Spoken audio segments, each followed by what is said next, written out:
mianatra eo tongotrao.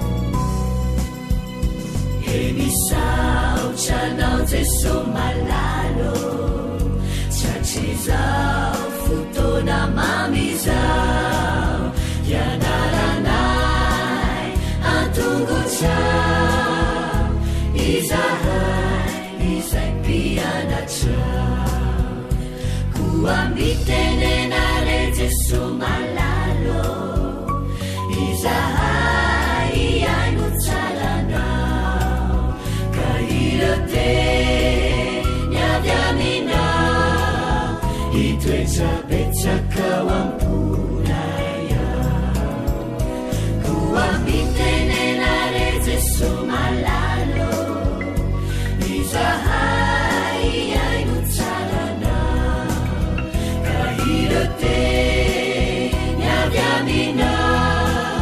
itwechapechakawampunaya irote nyadamina itwechapechakawampunaya.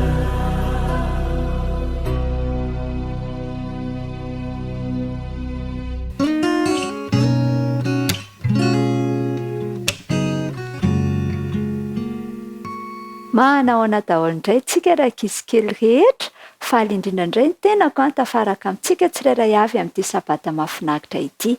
Ny rariny sabata mba ampitahiana ho an'ny ankizy rehetra eto ampanarahana ny famotinana indray ny loha hevitra itsika. Ny loha hevitra fafolo moa izany ny arahantsika mamitiny eto izay manao hoe ireo zazakely nampanantenana, ireo zazakely nampanantenana. Ny andalan-teny izay nataontsika tsy anjery nandritry ny herinandro dia ny arahantsika nahita tao amin'ny Lioka toko voalohany andininy fahasivy amby efapolo. Lioka toko voalohany andininy fahasivy amby efapolo manao hoe fa ny mahery no efa nanao zavatra lehibe tamiko ary masina no anarany. Fa ny mahery no efa nanao zava-dehibe tamiko ary masina ny anarany. Lioka toko voalohany andininy fahasivy amby efapolo. Eny tokoa raha ankizy namako manana hafatra manokana ho azy ianao indray izany Jesosy androany dia tsy inona izany fa izao tokony ho faly mandrakariva itsika no ireo fanehoam-pitiavana rehetra izay asehon'i Jesosy atsika. Ary ao anatin'izany dia tsarovy fa manome fanomezana tsara indrindra ho azy ianao izy. Ka dia andehary itsika hanaraka indray ity tantara mahafinaritra ity. Efa nampanantena zavatra manokana ho anao ve ny reninao sy ny dadanao? Zavatra izay efa nirianao efa ela be tokoa. Ahoana ny fahatsapanao rehefa tonga tokoa ilay fotoana na tanterahana izany? Mety ho tahaka izany koa angamba ny fahatsapan'i Zakaria rehefa nalefan'Andriamanitra Gabriel hitondra fanantenana ho azy. Nanao ny fisorohana tao amin'ny tempoly ary ankizy Zakaria izay mpisorona. Nifandimby manao ny anjarany ireo mpisorona ary anjaran'i Zakaria tamin'ity herinandro ity. Isan'andro dia miditra ao amin'ny efitra masina izy ary rehefa ao izy dia mandory titi-kazomanitra ary manandratra ireo vavaka ataon'ny olona eo amin'Andriamanitra. Indray andro niditra tao amin'ny efitra masina izy. Toy ny mahazatra azy, tampotampoka teo anefa dia nisy anjely nipoitra avy teo amin'ny ankavanan'ilay alitara. Talanjona, nitolagaga ary feno tahotra i Zakaria. Avy eo niteny ilay anjely hoe aza matahotra ry Zakaria, efa nohenona ny fangatanao ka Elisabeta vadinao dia teraka sasalaminao ary Jaona no ataonao anarany ary ho falifaly sy ho ravoravo ianao ary ny fanahy masina ho aminao. Ary izy hitarika ny olona maro hiova amin'ny fiainany mba ho vonina hiaona amin'ny tompony. Tsy nampianao Zakaria nefa ny zavatra henony. Tsy nananjana ankizy Elisabeta vadiny rakizy. Nandritry ny taona maro nefa nivavaka nangataka zanaka izy ireo. Ankehitriny anefa efa antitra loatra ange izy. Tsy afaka miteraka intsony ny olona mitovy taona amin'izy ireo. Ahoana no ahazahoako antoka fa marina izay zavatra nolazainao? Hoy izy nanontany ahy. Tena novalian'ilay anjely izy nanao hoe Izao ange ny anjely Gabriel izay mitsangana eo anatrehan'Andriamanitra ary ny rainao hiteny aminao izany teny mahafaly izany. Koa indro mona ianao ka tsy hahay teny ambara-pahatonga ny andro izay moa izany zavatra izany. Ho valiny tsy ninonao ny teniko izay ho tanteraka amin'ny fotoanany. Ary avy eo dia nanjavona ilay anjely. Nanomboka nametraka fanontaniana ireo olona tao amin'ny tokotanin'ny tempolo fa inona ny zavatra nitranga tamin'i Zakaria. Niezaka nanazava tamin'ireo olona izay zavatra hitany ange izy. Rehefa niala avy tao amin'ny efitra masina ny toe-jaza tokoa Elisabeta, tsy ela tao aorian'ilay fitsidian'ilay anjely na hanatanteraka ny teny fikasany rak'iz'Andriamanitra. Ary nahay ny teny indray Zakaria rehefa teraka ilay zazakely hijaona no atao anarany ho izy ny teny tamin'ireo namany sy ny mpiara-monina taminy. Nitondra vaovao mahafaly tamin'ny olona iray hafa antsoina hoe Maria izay rahavavin'i Elisabeta koa i Gabriel, enim-bolana taty aoriana izay nitsidiany an'i Zakaria. Arabaina ry ilay mahazo avin'ny tompo momba nao any Andriamanitra.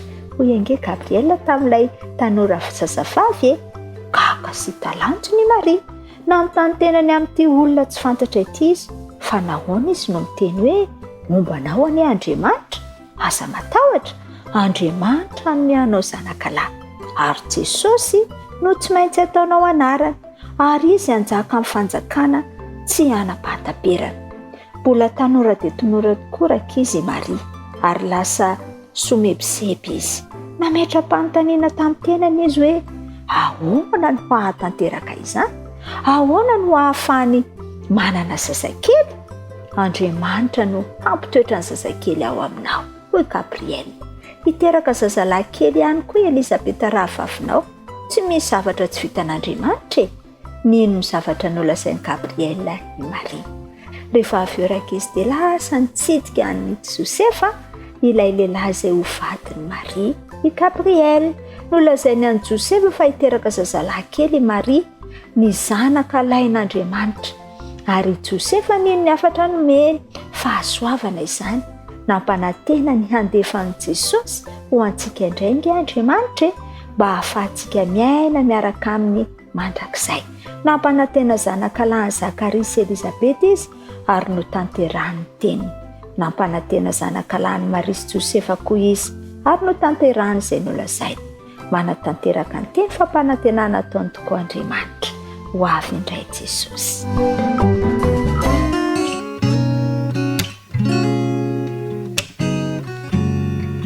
Ampifaliana indray no iarabana antsika tanora zandriny amin'ity anio ity.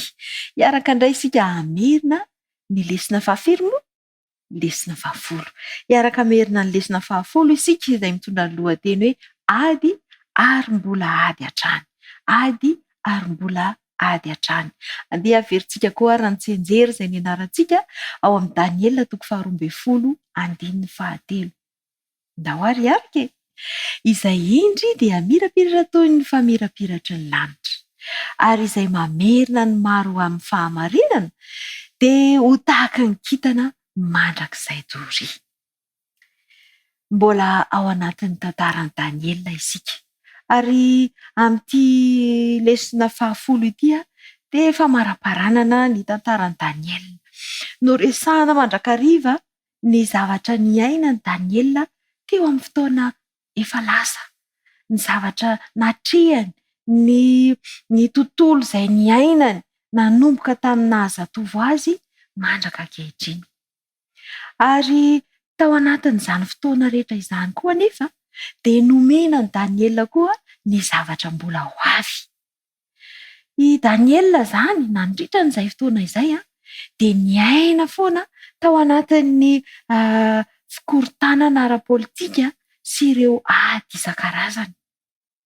Ary mbola naseho anazy fa mbola misy foana ireo fikorontanana ireo. Isy foana ny fifandimbiasan'ireo firenendehibe samihafa izay te-hifeha an'izao tontolo izao. Napahitana an'i Daniela fa tao anatin'ireo olona ireo dia nisy ny fanjakana izay mifehy ary manangana ny fanjakany amin'ny alalan'ny fandrombana, amin'ny hetra, amin'ny ady isan-karazany. Hita tao anatin'izany ireo olona ratsy fanahy, olona masika, ireo tsy mifady trovana, naseho an'i Daniela izany.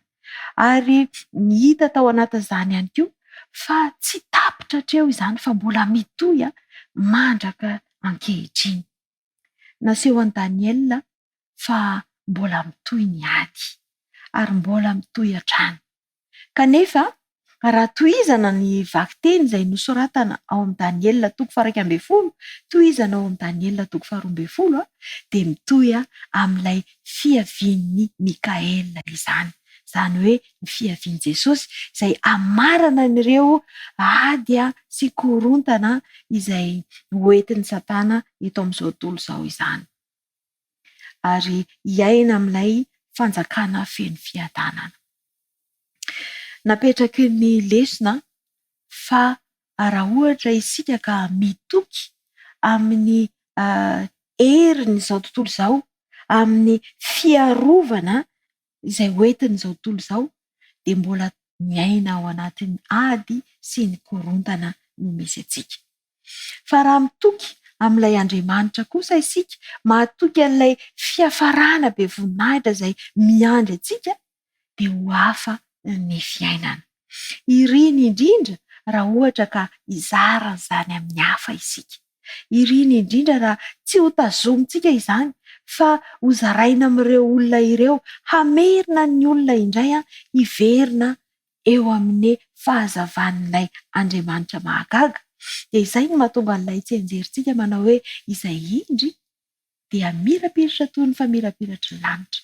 Dia izay mamerina ny maro amin'ny fahamarinana dia ho tahaka ny kintana mandrakizay doria.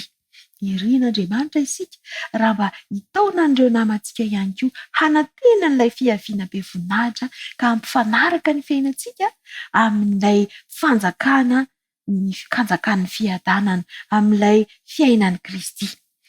Lazainy mihitsy fa tsy hitsahatra io ady io, tsy hitsahatra ny korontana, ny faharatsiana tsy hitsahatra raha tsy eo Jesosy. Ilaintsika ny mandray an'i Jesosy eo amin'ny fiainantsika. Ilaintsika ny mizara an'i Jesosy amin'ny hafa mba hitondra fiadanana ao ambony tsirairay avy. Ny lesona izay nianarantsika nandritra ny herinandro izany dia nampahafantatra antsika fa tsy mitondra fa tsy ady sy fandravana ny fahefana eto amin'izao tontolo izao. Ary manampy antsika haniry ihany koa ary hitoky amin'ny Andriamanitra izay manome antsika ny fiadanana ary ny zaran'izany amin'ny hafa. Ny hafatra izay nampitana antsika izany nandritra ny herinandro iny dia hoe mitoky amin'ny Andriamanitra isika fa tsy amin'ireo fahefana eto amin'izao tontolo izao. Dia mino fa nahatonga antsika nandray fanapahan-kevitra vaovao indray izany lesona izany ka hitoky amin'Andriamanitra isika, tsy hitady ny fiarovana izay misy eto amin'izao tontolo izao fa amin'ilay Andriamanitra lehibe irery ihany ary izara izany amin'ny hafa ihany koa. Izay ny lesona izay nianarantsika tao anatin'izay lesona mahakasika ny Daniela izay. Dia mirary soa antsika Tanora Zandriny ho amin'ny manaraka indray.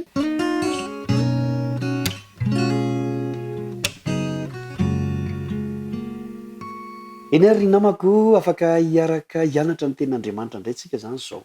Miarabanao aloha tratra sabata fifaliana Alain Franco. Fizaram-pananana izay ny lohateny izay iarahantsika mandinika indray izany izao. Ity lafiny anankiray fizaram-pananana ity dia misy lafiny hoe ohatran'ny hoe mahafinaritra tsara. Misy fizaram-pananana hony e. Ohatran'ny tsara dia mbaka ny anjara koa fa misy fizaram-pananana. Kanefa mety misy lafiny ratsy ihany koa izany. Fa rehefa avy eo dia hitantsika eo moa izany fa andeha ilay zavatra tsara ao anatin'ilay izy no raisitsika hoe misy ny fizaram-pananana. Andeha ho jerentsika ny Josua, bokin'ny Josua ihany no jerentsika fa 4:12 indray dia ny 5 no iarahantsika mamaky. Dia ny anina tamin'izany andro izany Mosesy ka nanao hoe ny tany izay nodiaviny tongotrao dia olovanao sy ny taranakao tokoa mandrakizay satria tanteraka tamin'ny fanarahan'i Jehovah Andriamanitro ianao. eto zany le fizaram-pananana zay resahantsika tamin'ny voalohany de tsy le hoe fizaram-pananana eto amin'ity zao tontolo zao ity zay mety mampalahelo any satria nytsika nge andeha ataontsika hoe tany zany le zaraina na de efa misy hoe anjara taninao zao re mbola vitan'ny olona mamaky azy de mampalahelo ianao. Misy ihany koa ny fizaram-pananana fa de mizara vilana tsotro zao fa eto zany a de tany izay omen'Andriamanitra atsika olova de ny mahafinaritra n'ity andininy ity raha ny haino tsara isika vaky teny de hoe ny tany zay nidiavin'ny tongotra ao dia olovanao sy ny taranakao tokoa mandrakizay. Rehefa nidiavin'ny tongotry Mosesy zany lay tany de anana anjara amin'io tany zay nidiavin'ny tongony io ny taranany rehetrarehetra satria nahoana satria tanteraka tamin'ny fanarahanan'i Jehovah Andriamanitra ao ianao. I Mosesy zany de tanteraka teo amin'ny fanaranan'Andriamanitra de nandova izy nanana fananana betsaka izy ary de nandray an'izany hoe tany nampanantenaina izany ny taranany. Inona lesonao tsoatsika ary amin'izany? Nisy ange ny zanak'Israely tsy tafiditra ekena taranaky Mosesy izy ireo, mpianatry Mosesy izy ireo, fianakaviana izy ireo, mpivavaka izy ireo fa tsy mba nahazo anjara tamin'ilay fizaram-pananana. Mpivavaka izy ireo fa tsy nahazo anjara satria nahoana tsy nino izy ireo, tsy nino hoe aiza koa Mosesy ve de na zay nitsahan'ny tongotry Mosesy ve zany de ho atsika de tena isan'izany tokoa ve de tena marina ve zany tenin'Andriamanitra zany, tsika nge maro be de azo am'izany anjara am'izany tany Kanana zany ve tsika? Maro loatra ny tsy nino ary zay rehetrarehetra tsy nino de tena tsy nahazo anjara. Ary zay lesonao antsika ry tanora namako, rehefa tsy mino ianao de tsy ahazo anjara fa ao ka ino isika? Eto de tsy tany Kanana toy ny tanin'ny zanak'Israely zay nomena azy no omenantsika taranaka ankehitriny fa fiainana mandrakizay mihitsy. Aoka ino an'izany ianao de azo anjara amin'izany ianao, aza misalasalany amin'izany ianao fa ireo rehetra zay salasala, ireo zay tsy nino de tsy tafiditra ary tsy nahazo anjara.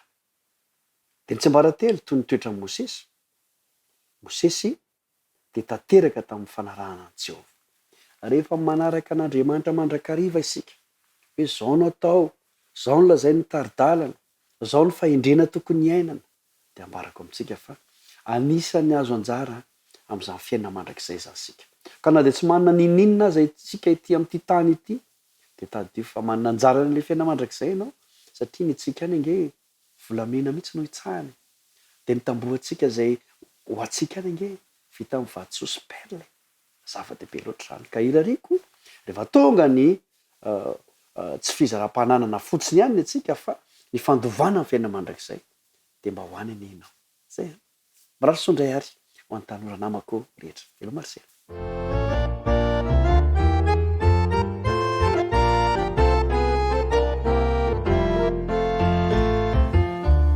Tianao Jesô, matoizy namonjy anao. Tena tiany anao, nampanota tsy mendrika aza. Izy matio anao, tamin'ny azo fijaliana. Ka ny rany nalatsara monjena anao. Fitiavana mandrakizay. No nitiavany asianao. Ka mba inona no avalinao. Any tompo izay mpamonjy mpanavotra anao. Rasorezasô atorory azy ny fona. Tsy ampitso fa anio tena mety indrindra. Mandeha anao aminy ekeho izy mpamonjinao.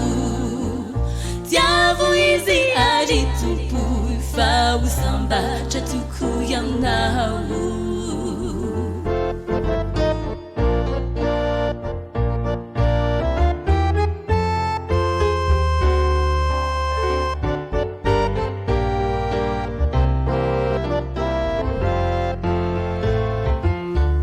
tianao Jesô tralasany andanitrany kananomana fitoerana ho asihoanao ary ho avy tsy ho ela dia handray ireo vavonjy ary isika hitoetreo anilany iray hasambarana fiadanana mandrakizay no fiainamina atolony ho asihoanao fanomezana rofo fitiavany izay rofo pity lovatena soa tsy manam-paharo tokoa rasorezasô atolory azy ny fona tsy ampitso fa anio tena mety indrindra mandeana ao aminy ekeo izy mpamonjinao tiavo izy ary tompoy fa ho sambatra toko ianao rasorezasô atolory azy ny fona tsy ampitso fa anio tena mety indrindra mandeana ao aminy ekeo izy mpamonjinao tiavo izy ary tompoy fa ho sambatra toko ianao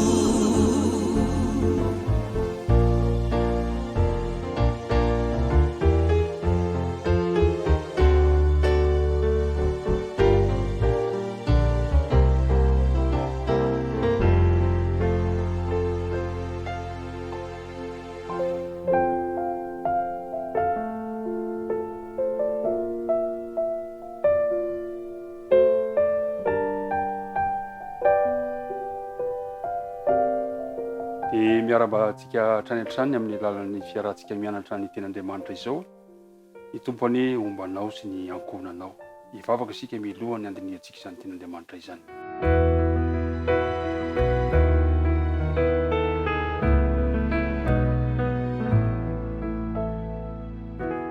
Andriamanitra rainay any an-danitro misaotranao indray izahay amin'izao fotoana sarobidy loatra izao amin'ny fianarana teninao ka dia raha andinika izahay ny fanena masina anie no ametraka ny lesona sahaza ao anay ary hitondra soa ao anay ny teninao ankehitriny amin'ny anaran'i Jesosy nangatana ny vavaka amen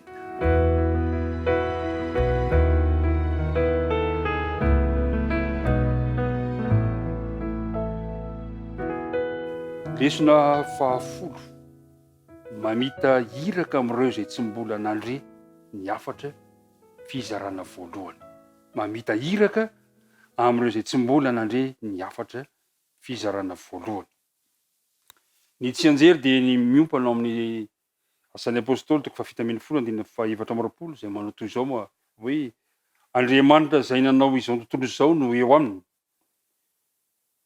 izy no tompony lanitra sy ny tany ka tsy mamitoetra ao anaty tempoly natao tanana ny lesona ny anarantsika dia miompana amin'ny asan'ny apôstôly toko fafitambin'ny folo ka manomboka eo amin'ny andininy voalohany zany ka hatrany amin'ny andininy farany ny tantaran'ny Paoly tao Atena ny nazatran'ny Paoly moa dia fantatsika tsara fa ny rahina hitory ny filazaony tsara amin'ny olona rehetra ary ny rahina ihany koa izy hitory ny afatra amin'ireo izay tsy malala ny jentilisa zany kanefa ny zavatra misy dia zao mahazo aina kokoa i Paoly raha toka ireo jiosy namany no hitoriana ny filazany tsara satria ireo nefa somary efa malala kokoa ny momba an'Andriamanitra fa fiaikana ho an'ny Paoly kosa nefa ny zavatra nitranga tao atena satria ireto olona tao atena de tena olona tsy nahalala mihitsy an'Andriamanitra ary zay ny lesona zay ianarantsika. Inona ny zavatra mitranga ao amin'io tanàna io? Ahoana ny fomba niatrehan'ny Paoly an'izany fitorianany niafatra ao zay tsy mbola nalala izany? Ary inona ny lesona azontsika raisina eo anatrehan'io toe-javatra natrehan'ny Paoly tao atena io? Eo amin'ny andininy fahinana ambin'ny folo. De zao no voalaza am'ty mombany am'ty tanànany Atena ity. Ary raha niandry azy tany Atena Paoly dia taitra tao anatiny ny fanahiny raha nahita ny tanàna feno sampy izy. Ny tanànany Atena zany de tanàna feno sampy ary nanaitra azy izany.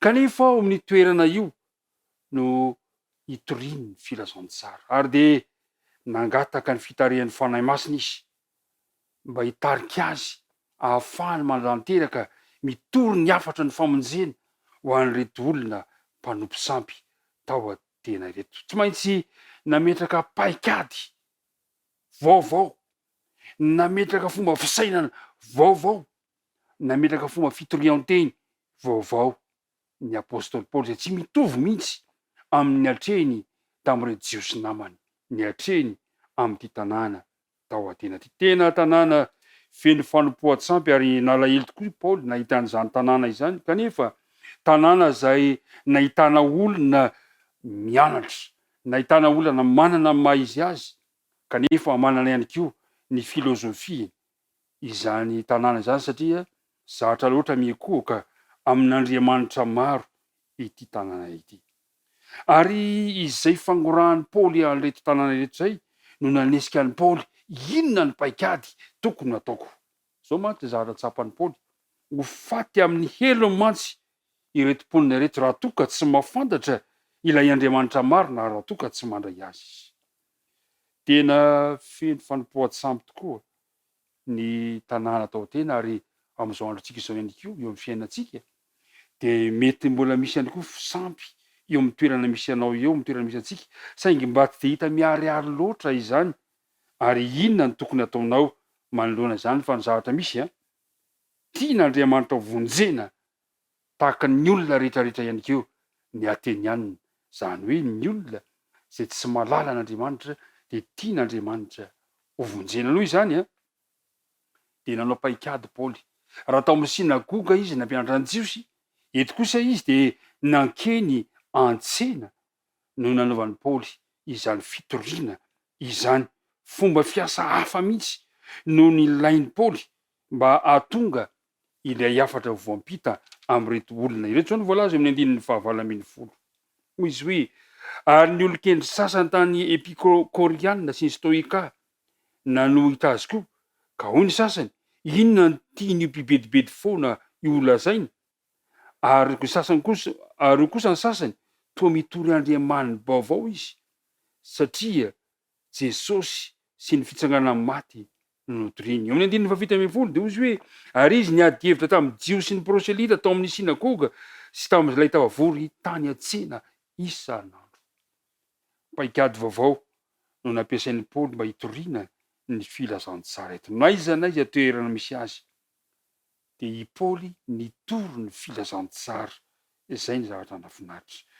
Mazava fa nanaitra ireto olona tao an-tsena ny fampianaran'ny Paoly satria hitan'izy ireo hoe toa nampianatra Andriamanina baovao izy. Ka noho izany de nentina tao amin'ny tanàna tao Areopago izy, ilay tanàna anankiray izay fitsarana ny raharaha momba ny lalàna sy ny fivavahana nentina tany Paoly. Ary zay ny zavatra mitranga amin'ny andininy fahasivy ambin'ny folo izy hoe ary ireo nahaka azy de nitondra azy ho an'ny Areopago ka nanao hoe moa mba mahazo mahafantatra izany fampianarana vaovao lazainao zany izahay. Hita tsara zany fa rehefa teo an-tsena miaino izy ireo dia liana ny amin'ny fampianaran'ny Paoly. Tena liana ny amin'ny fampianarana, liana amin'ny fomba fitorian-teny zay nataon'ny Paoly ireto olona ireto ary de naniry izy hoe moa ve mba afaka ny hahafantatra izany izahay. Mino ny fisian'Andriamanitra ihany ny sasany amin'ireo mpandinika ireo, tsy hoe ate araka le fahafantarantsika azy akory fa tena liana ny amin'ny fampianarana zay nentin'ny Paoly izy ireo. Eo amin'ny andininy faharoa amby roapolo sy ny andininy manaraka de eo Paoly miresaka n'lay inona moa lay tena antondrian'ny Paoly, inona ny tena nentin'ny Paoly satria ny zavatra nitranga mantsy tena nanana ny filozofiany manokana ity mponina atao atena ity. Ny zavatra nitranga aloha nafinaritra voalohany de zao tsy mba nanivaiva ny fivavahana izy ireo ny apôstôly Paoly, tsy mba nanome tsiny izy fa ny zavatra nataony de zao nijery ny fomba nataony. Zao ny voalaza mantsy eo amin'ny andininy faharoa amby roapolo: ry lehilahy galiliana, ry lehilahy ateniana, hitako fa eo amin'ny zavatra rehetra dia fatra-pivavaka amin'ny Andriamanitra reo indrindra ianareo. Ny zavatra nafinaritra zany de zao nidery ireo jentilisa amin'ny fitiavany fivavahana ny apôstôly Paoly, ny fitiavam-bavaka na de tsy araka ny tokony ho izy aza dia nidera manokana ny fitiavam-bavaka, ny fitiavana zava-panahy ny apôstôly Paoly. Ary rehefa avy eo de nitohiziny hoe nandeha izy ka nandinika zay zavatra ivavahanareo, nandinika tsy hoe naniratsira na nanivaiva na naneso fa tena feno fanajana na ny fihetsika mihitsy na ny fifanajana mihitsy ny apôstôly Paoly manoloana zany toe-javatra zany. Ditantsika tsara teo fa vao maika liana ireto olona reto, ary raha nandeha izy Paoly ka nandinika zay zavatra ivavahanareo de nahita alitara anankiray misy zao soratra zao: ho an'izay Andriamanitra tsy fantatra, koa zay ivavahanareo kanefa tsy fantatrareo izay no toriko aminareo. Mahafinaritra ny paikady izay nampiasain'ny apôstôly Paoly no tariny amin'ny zavatra niainan'izy ireo, ny fitoriana zay nataon'ny Paoly, no tarihany amin'ny zavatra zay efa nikeny ny fitoriana zay nataon'ny Paoly. Nidera azy ireo izy, nanaja azy ireo izy, kanefa nanararoatra ihany koa lay antony ijoroan'ny Paoly eto de ny ampafantatra lay Andriamanitra zay tsy fantatra izy ireo. De zao ny voalaza eo amin'ny andininy fahaefatra amby roapolo ozy hoe: dia Andriamanitra izay nanao izao tontolo izao sy ny eo amin'ny rehetra, izy no tompony lanitra sy ny tany ka tsy mba mitoetra ao anatin'ny tempony natao tanana, sady tsy mba tompony tanan'olona toa mila zavatra, fa izy ihany no manome zao rehetra zao, aina sofinaina ary zavatra rehetra. Nararoatra ny apôstôly Paoly ampafantatra lay Andriamanitra zay tsy fantatra izy ireo. Petraka amin'ny fanontaniana manao hoe voafitaka ve izy ireo? Eny, voafitaka izy, saingy azo narenina tsara izany ny zava-dehibe tany am-piandohana de ny fanoloran-tenan'izy ireo araka ny fahatakarany azy. Tena zava-dehibe ny fitiavan'izy ireo ny zava-baovao. Lina tena naningila tsofina tamin'ny Paoly ireo mponina atao atena reo, ary ain'ny Paoly nanararoatra an'izay toe-javatra zay nampitodika azy ireo amin'ilay Andriamanitra ny lanitra. Ilay Andriamanitra paharo izy de tsy mila na inona na inona avy amin'ny olombelona, fa manome kosa zay ilain'ny olombelona. Ho an'ny kolotsaina jiosy izay vontony lova-tsofina Grika, izay mampianatra fa Andriamanitra de manana toetra tsy ampozina, tia tena loza be. Kanefa io tena ampafantarin'ny Paoly fa io Andriamanitra io de afaka manome izay ilainao. Ary de nitaren'ny Paoly izy manao hoe io Andriamanitra tsy fantatra izy rehetrareo izy de azo fantarina ny momba azy, sady izy raha teo koa maniry ny ho fantatry ny tsirairay avy. Nitarika ny sain'izy ireo ny apôstôly Paoly fa Andriamanitra, ilay Andriamanitra tsy fantatrareo de Andriamanitra izao tontolo izao, Andriamanitra zay vonany hanome izay ilainareo, ary Andriamanitra zay azo tadiavina ary maniry mba ho fantatra. Raha fihitinina zany zay voalaza teo zay dia toy izao no endrikendriky ny lohan'ny toritena ataon'ny Paoly. Voalohany de nidirany toe-tsaina ara-panahy zay nananan'izy ireo i Paoly. Manarakaraka zany de nasehony fa efa nandinika ny fonon'izy ireo izy, ary nahita avy tamin'izay nianarana zavatra sasasasany izay nomeny haja manokana. avy eo dia nolazainy azy ireo ny zavatra manokana izay hita mandritra ny fandinian'ny fivavahana izy ireo izay nekeny izy ireo fa tsy fantany, zany hoe nanararoatra i Paoly. Ary taorian'izay dia naneho ny lafitoetra n'Andriamanitra izay fantany fa tena ilain'izy ireo indrindra izy, dia ny hoe misy Andriamanitra ary izy dia tia azy ireo ary tsy mba lavitra akory Andriamanitra. Ary ny farany dia izao teo mpamaranana ny lahatenin'ny Paoly dia nampahafantarin'ny Paoly azy ireo, nampitandrina azy ireo i Paoly ny amin'ny vokatry ny fandavana ny fahalalana eo Andriamanitra izay tsy mbola fantatra izy ireo. Io zao ny voalaza mantsy eo amin'ny 1:30 manao hoe ary Andriamanitra ilay tsy fantatrareo dia ninitsy nijery ny androny tsy fahalalana, fa ankehitriny kosa dia mandidy ny olona rehetra amin'izao tontolo izao izy hibebaka. Ry namako, ianao izay mihaino ahy io, Andriamanitra dia maniry anao eo akaikiny ihany koa. Ny zavatra tsapa zany eto ho antsika dia tokony hakatahaka an'izay nataon'ny Paoly koa isika, haitsika ny manaroatra ny toe-zavatra misy mba hitoriana ny afatry ny filazantsara. Marina fa niderany ny hafanampon'izy ireo amin'ny ara-pivavahana ny apôstôly Paoly. Marina fa nanaja azy ireo i Paoly, nanararoatra i Paoly, tsy naneso azy ireo, fa saingy izao kosa na ho ela na ho aingana dia tsy maintsy tonga amin'ny fotoana ialana amin'ny zavatra izay niainany teo aloha izy ka hidirana an'ilay fampianarana vaovao. Ary voalaza eo vao izy nilaza mihitsy Paoly fa Andriamanitra ninitsy nijery ny andro ny tsy fahalalana. Ary zavatra nisy zany dia zao, rehefa tonga ny fotoana da jereo tsara ny zavatra nitranga fa nisy tamin'izy ireo ny omeo amin'ny 2:30 ary raha nareny amin'ny fitsanganana maty izy dia ny omeny sasany, ary ny sasany kosa nanao hoe mbola ihainanao indray izahay amin'izany zavatra izany. Ary nisy aza moa amin'ny 2:30 ny olona sasany ny ray taminy kanina. Ry namako mihaino ahy amin'izao fotoana izao, ny anjarantsika dia ny mitory ny hafatra, na hiaino ny olona na tsy hiaino izy. Ny zavatra nafinaritra ny Paoly dia nandre hafatra, natakatra ny hafatra ny olona ary tsy maintsy misafidy ny tenany, na handà izy na hanaiky. Ny namako isany ny andraikitsika dia zao, ny maneho an' Jesosy amin'ny fomba mety indrindra. Fa anjaran'ny olona ny manapa-kevitra, ny fanahy masina no hanampy azy ho anao izay mihaino io ankehitriny.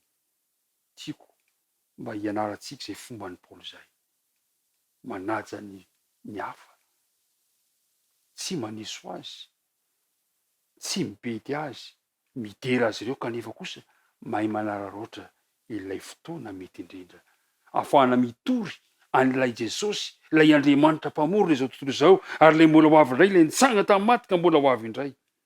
Ary dia zay no antso ataoko aminao androany hoe ry namako isany, inoko mino aho manantena fa ianao le anisan'ilay nino dia nanara-dian'ny Paoly ary nanaraka izany hatramin'ny farany.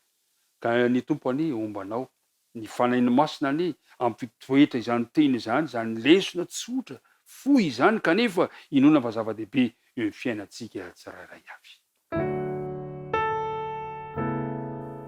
Ankehitriny tsika dia andeha indray hanohana izao sekolitsika izao amin'ny alalana fanaovantsika ny fanatitra manokana ao amin'ity sekolitsika ity.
tompo andriamanitra zay io saotranao indrindra izahay fa afaka nandre zany taridalana zay mitarika anay eo amin'ny fomba fitoriana ny afatra filazantsara amin'ireo olona zay tsy mahalala na amin'ireo olona zay tsy mitovy na ireo olona zay mbola amin'ny fanompoan-tsampy. Andriamanitra rainay eo ny faneno masina no hitaridalana anay ka ity mpiaina izay miaraka amiko ity ankehitriny dia ho fotosin'ny faneno masina ihany koa ka ianararoatra ny fotoana mety rehetra sy ny fomba mety rehetra hitoriana zany afatra ho izany dia mitahianay ary aoka ny fanatitra izay natao teo mba hitondra sosy fahombiazana ary havita be eo amin'izany asanao izany fa amin'ny anarana Kristy nangatahanay sy hanonana izany vavaka izany. Amen.